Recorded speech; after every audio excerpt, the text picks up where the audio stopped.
Hello दोस्तों, आज मैं बताऊंगा आप लोगों को कि 12 मॉडल बोर्ड वायरिंग कैसे होती है। तो सबसे पहले हमें स्विच ले लेनी है। स्विच लेने के बाद सारे स्विच को एक एक करके हमें लगा देना है, कुछ इस तरह जैसे मैं लगा रहा हूँ। आप लोग देख सकते हैं कि मैं किस तरह लगा रहा हूँ, उसी तरह बस लगाते जाना है। सारे स्विच लग जाने के बाद तो ये रहा हमारा बोर्ड, स्विच और रेगुलेटर फुल कनेक्शन।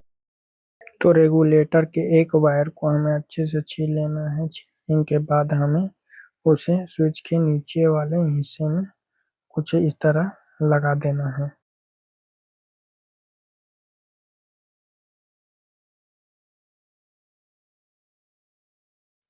फिर हम लेंगे दूसरी वाली रेगुलेटर की वायर को और उसी तरह सेम प्रोसेस में हमें इसे भी छील लेना है। और छीलने के बाद हमें स्विच के नीचे वाले हिस्से में उसे भी टाइट कर देना है, कुछ इस तरह जैसे मैं कर रहा हूँ। आप लोग देख सकते हैं कि मैं किस तरह कर रहा हूँ।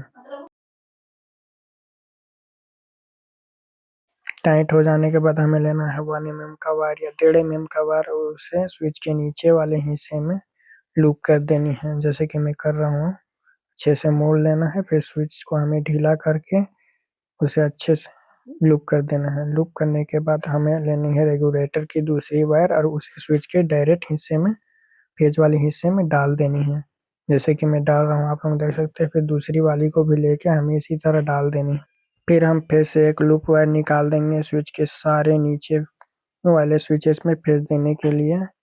तो हमें वायर को छील लेनी है। छीलने के बाद मोड़ लेनी है। मोड़ करके कुछ इस तरह हमें स्विच के सारे नीचे वाले हिस्से में स्विचेस को लगा देना है। तो चलिए लगाते हैं, जल्दी जल्दी हम लगा लेते हैं, फिर आपको दिखाता हूँ।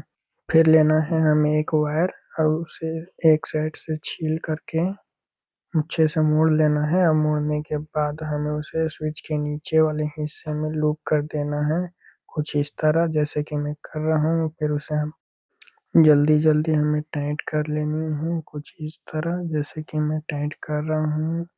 पूरे अच्छे से टाइट हो जाने के बाद ये दूसरी साइड की वायर को भी हमें स्विच के नीचे वाले हिस्से में कुछ इस तरह अच्छे से लगा लेनी है। सारे स्विचों में लग जाने के बाद फिर हमें चेक करना है कि कहीं पर हमने कोई गलती तो नहीं किया है। तो हम सबसे पहले पूरी तरह चेक कर लेते हैं। तो हमने कहीं पर गलती नहीं किया तो फिर हम टाइट कर लेते हैं, जल्दी जल्दी सभी स्विचों में टाइट कर लेनी है। फिर हमारे पास ये इंडिकेटर का एक वायर है और ये दूसरी वायर है। दूसरी वायर को हमें लेकर के एक स्विच की नीचे वाली टर्मिनल में, फेज वाली टर्मिनल में ले जाकर टाइट कर देनी है।